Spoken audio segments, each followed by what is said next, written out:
We have the death of the Justice League issue 1. We got Amazing Spider-Man issue 1. We have Knights of Steel. We have the continuation of Shadow War.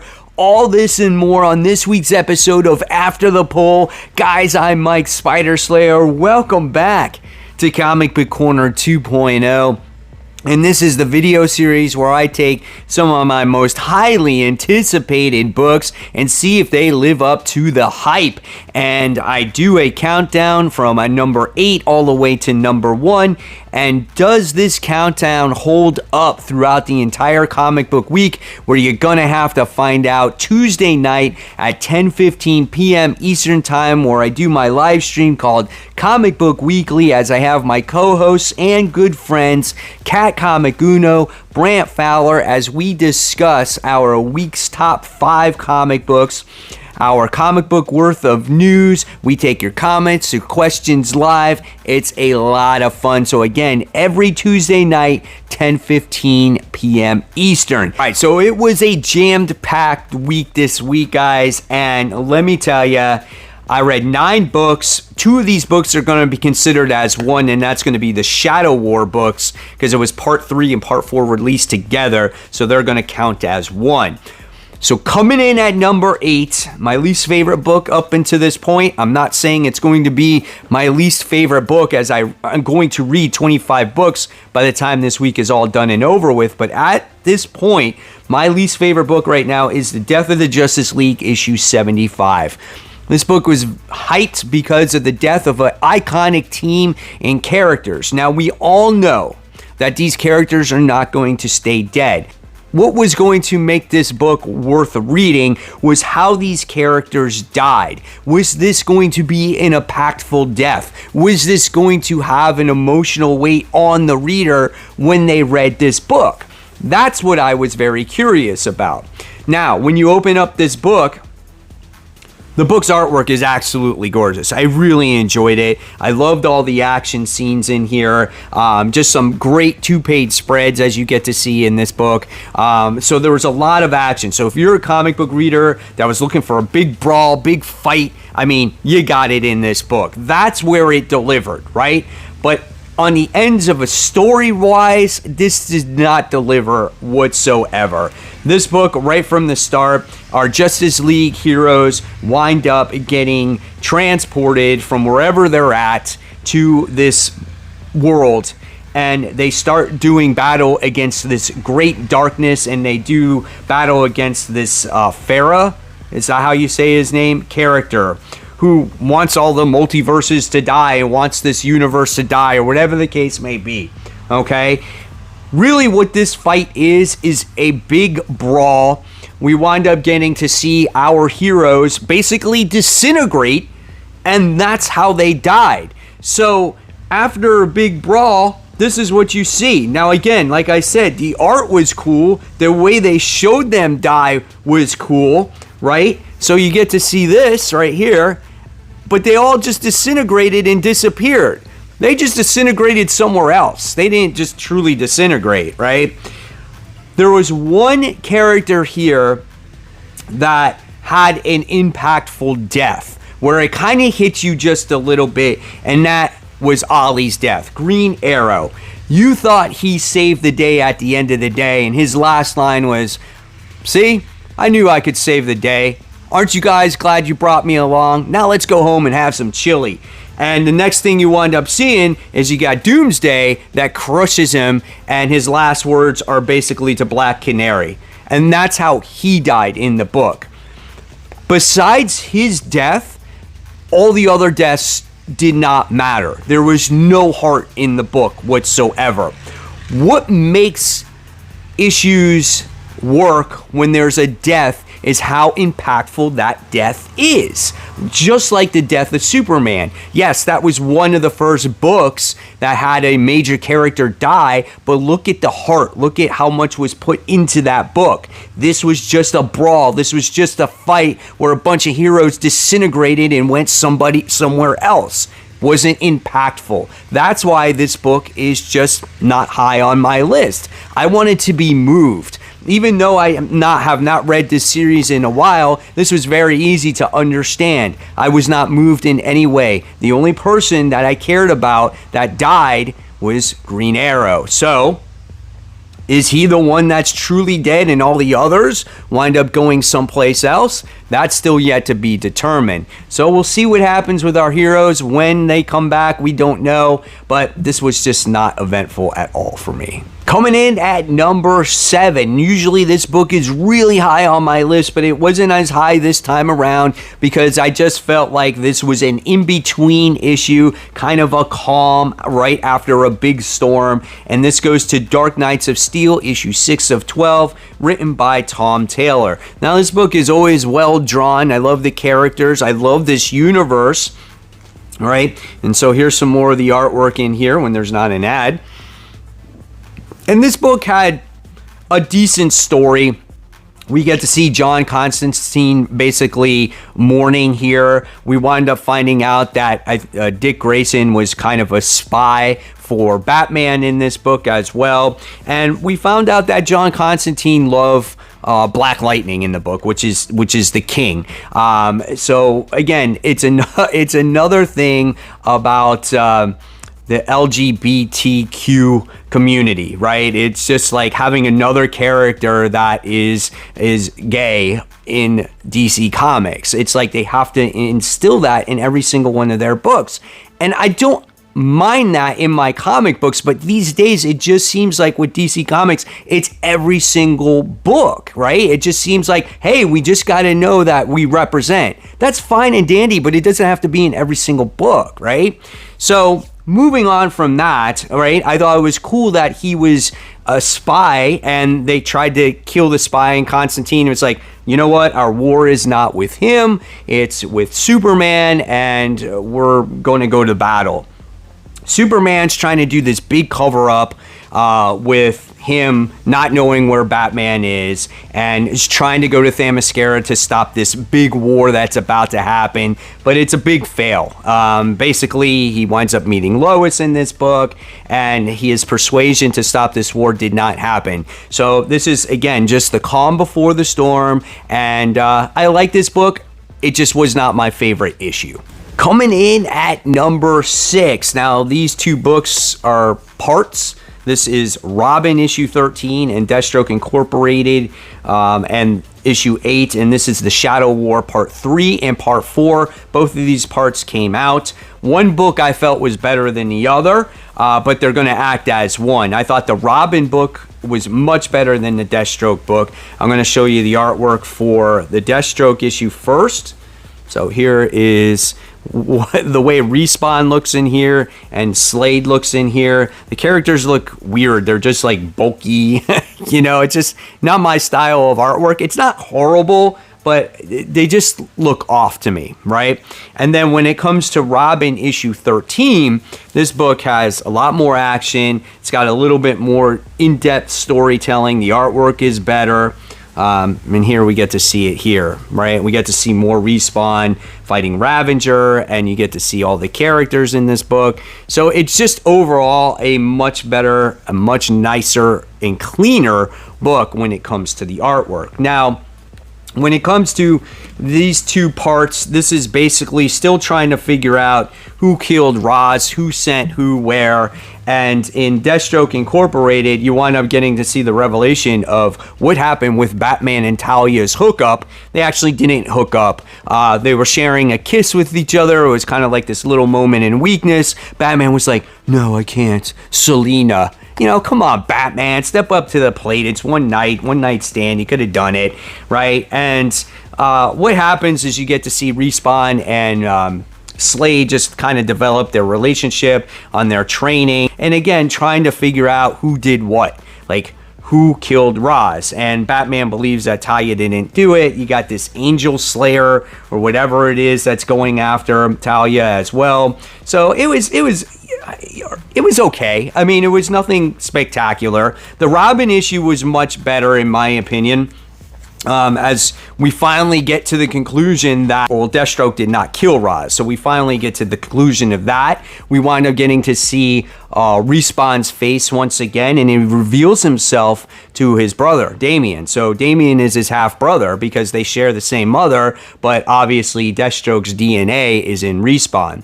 So they meet with each other. We get a quick synopsis or a little bit of an origin tale of, you know, again, how Respawn was created. If you didn't read it in the original, I think it was Deathstroke issue that came out, these two got to fight against each other, and then they came to a realization that, yeah, you know what, Slade did not kill Roz. So now they have to figure out who actually did it. And the big reveal in this comic was that Batman and Damian are partners once again. They're reunited. They kind of forgave each other, and that's where we got out of this book. So when it comes to the two, Robin issue 13 was better than the Deathstroke Incorporated issue. I thought it revealed a lot more, and it was cool. Moving on to the top 5. That's right, guys. Now these are the books that could potentially be in my top 5 by the time we get to Tuesday, but you never know, they could get kicked out because I still have about 14 more books left to read. But as of right now, number 5 goes to Something is Killing the Children. This is issue 22, another solid read written by James Tynion IV. This book is not for the lighthearted. It's not for a younger audience. The beginning of this book has so much gore, and the person that killed this family is just kind of sick in the head, let me just tell you. And the little like avatar or something that she has is like this creepy one-eyed doll, you know, but we get to learn that there's a new house that we didn't know about that actually, I guess, will kill other members of different houses if they're no longer worthy or up to the task, right? And so this house is called the House of Cutter, which I thought was really interesting. And the woman here, the one that's in charge, she is the one that has to go out and eliminate Erica Slaughter. So that's where you got in the first few pages of this book and where this is going to lead into, which makes an interesting plot point. Very excited here. And again, this woman is super dark as she sees people in pain, and when she sees them all dead and murdered like this, she's like, now they're in peace. I mean, it's just, dude, it's crazy, right? And then we get the continuation of the main story of what's going on about this young female who wound up losing her grandparents, and we get Erica Slaughter trying to help with the investigation, but the young girl doesn't trust her. You get Erica Slaughter kind of snooping around in the police scene, trying to find out clues, and she winds up getting arrested at the end of the day, and she leaves her little doll behind and whatnot, and that could be a much bigger problem in the future. What I liked about this book is you got to see a little bit more of the other characters in this book, like the little girl, I guess the aunt that's taking care of her, the sheriff that is trying to protect the little girl as well. Really great character interactions here. Not too much has happened overall plot so far, but I love seeing the tidbits of this book, and you know that this book is going to get much more intense as time goes along, especially with this new characters that got to take in Erica Slaughter or eliminate her. So definitely a recommend. If you have not jumped on board yet with this newest story arc, it's starting in issue 21 and you can easily catch up. Coming in at number 4, this one goes to The Punisher, issue 2, written by Jason Aaron. Another wonderful book. The artwork in this issue is absolutely exquisite in this issue. I love it. I love seeing Frank Castle. I love reading the journey of him being this leader of the Hand or the Fist or whatever he is. We get to see he's just part of something completely different, but at his core, he doesn't forget who he is. We get to see the great priestess here recruiting the Punisher because he's the greatest murdering machine, and they want him to be this Fist or this leader here. They don't want him because of his ninja skills. They want him because he is the greatest murdering machine and can bring the hand back on top again. And this was a good issue of the Priestess explaining why the Punisher is here and why they want to recruit him. They're, again, not after his ninja skills, because he's absolutely horrible at being a ninja. Even when he's training, the priest just puts him down and says, I would have you whipped till I see the flesh come off your bones because you're so bad. And she puts a realization in Frank's head how much of a privilege it is to be part of the Hand, because you get even the lowest of warriors will do anything to be part of this organization, and how grateful Punisher should be and realize the importance of his position. Now, the more as time goes along and develops these powers, like he has this power of being able to see certain things and whatnot. So I thought that was really cool. You also get to see in the beginning of this issue him interacting with his wife and him spending time with her. And obviously part of this deal was him being the leader here. They would resurrect and bring his wife back to life. Now, obviously, she has to take medication or something to stay alive, but I thought that was really interesting. And the other interesting aspect of this book is that this priestess has been following Frank Castle since he was a little boy. He's always had anger issues. It's kind of funny in the book. He's wearing a Captain America shirt, and yet he's just really dark kid, you know, very into violence. He almost got expelled from school.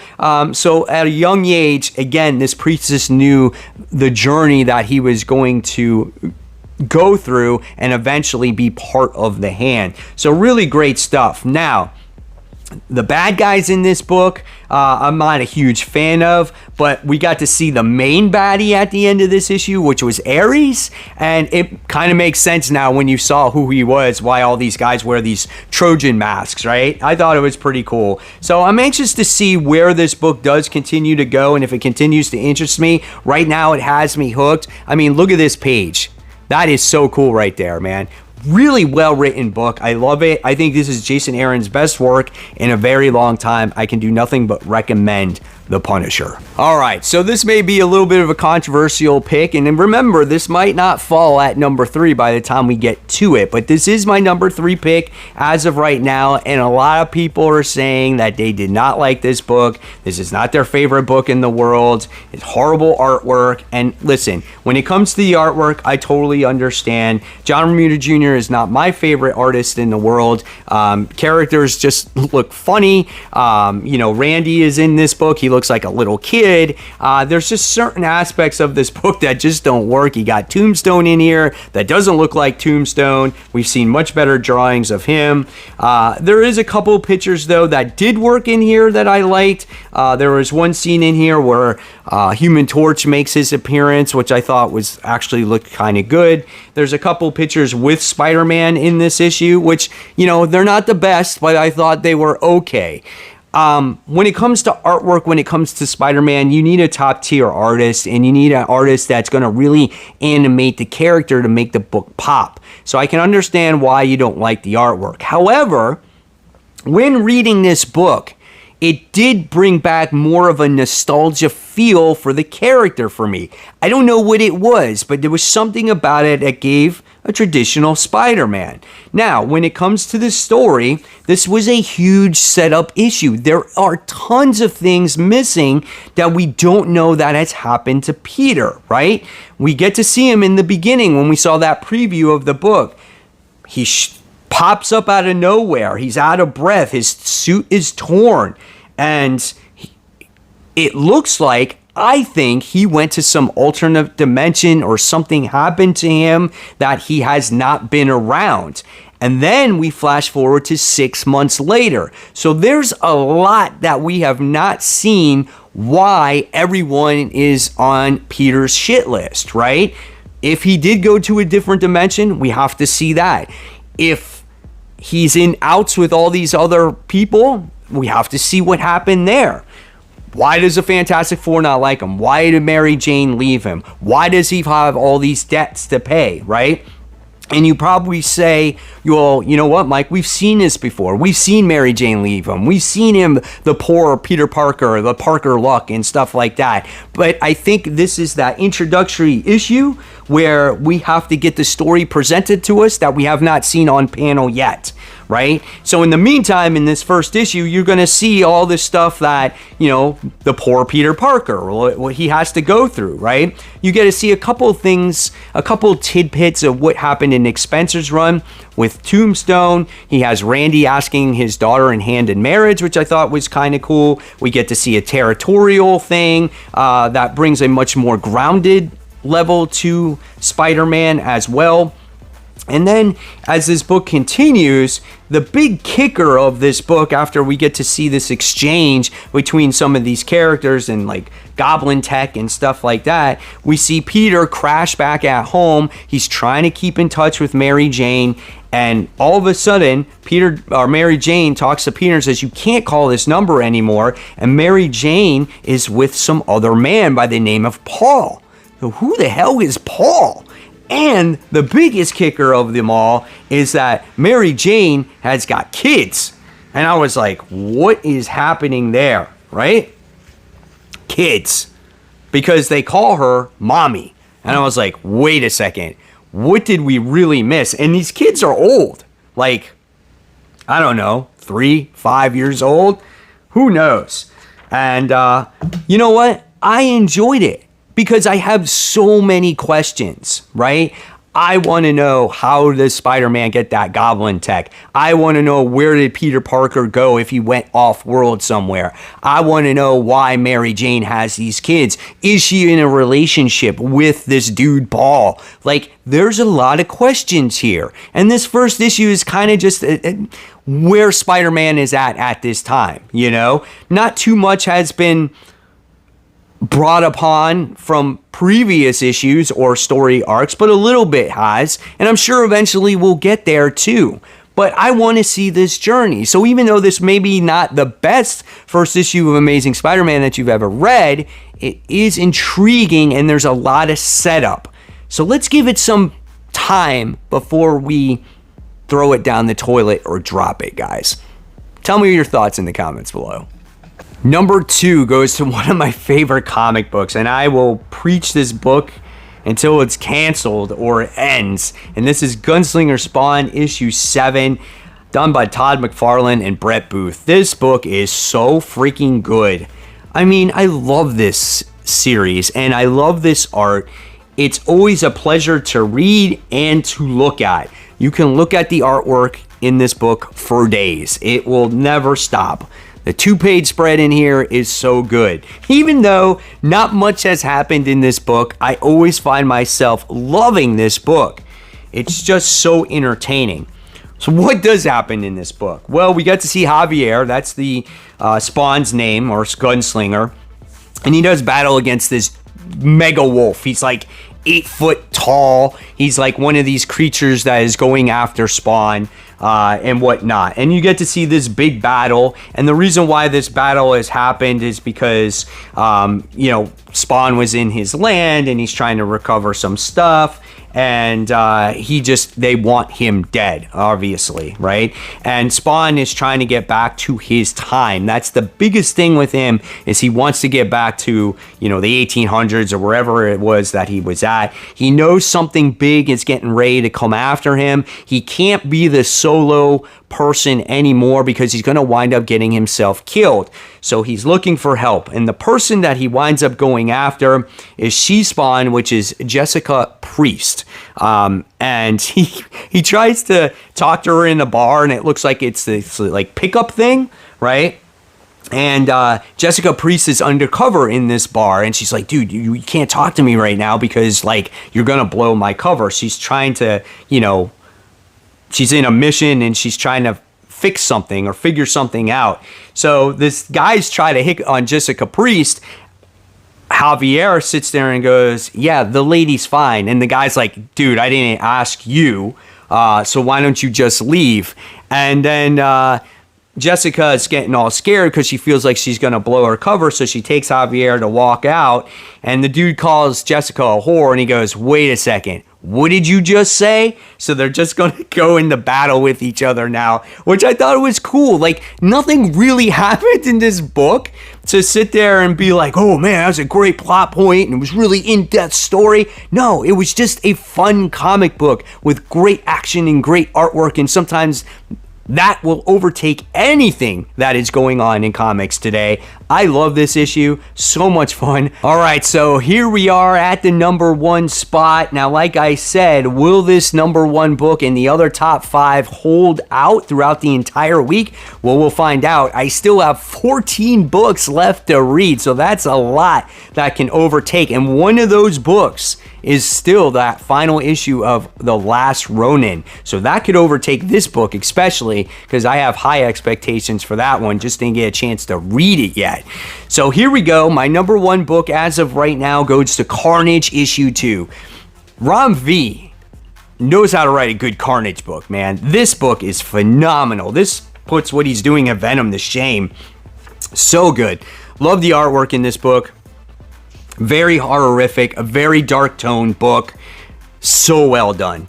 And in the first issue of this, we wind up getting this detective that's trying to hunt down this serial killer.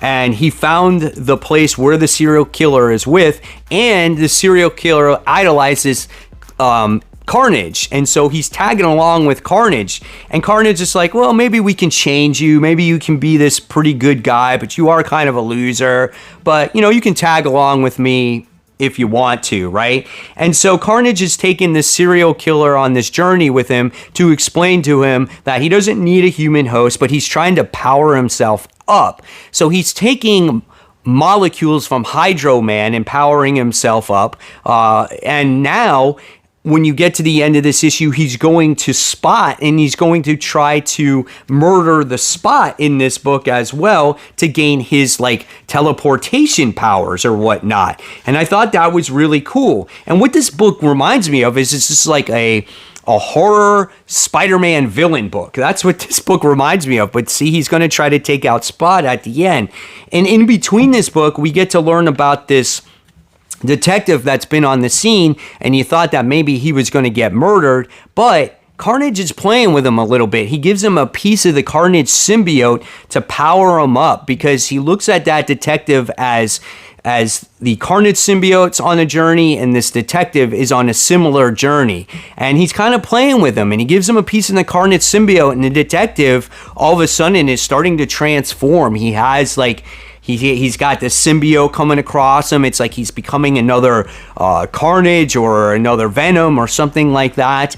And I thought it was very interesting. And so this guy becomes something much more. And I thought the story was so well done and so well crafted. Very creepy, gory. And again, like I said, it's this Spider-Man villain horror book with Carnage being the starring villain. I thought this was superb. I definitely recommend this. You might be able to still get issue 1. This is just a different type of Carnage book that you have not read before. So there you have it, webheads. There are my top books so far. Will it hold out? You have to find out, like I said, on Tuesday night, 10:15 p.m. Eastern Time, Comic Book Weekly. Check it out. You're not going to want to miss it. Hopefully you enjoyed this countdown. Very curious to see what your favorite books were, what your least favorite books were. And of course, guys, if you love the content, I'll show off my comic book haul from yesterday. It was massive, one of my biggest hauls of the year. And of course, guys, keep buying, keep collecting, but always remember, read your comics. Guys, take care. I'll see you real soon. Bye.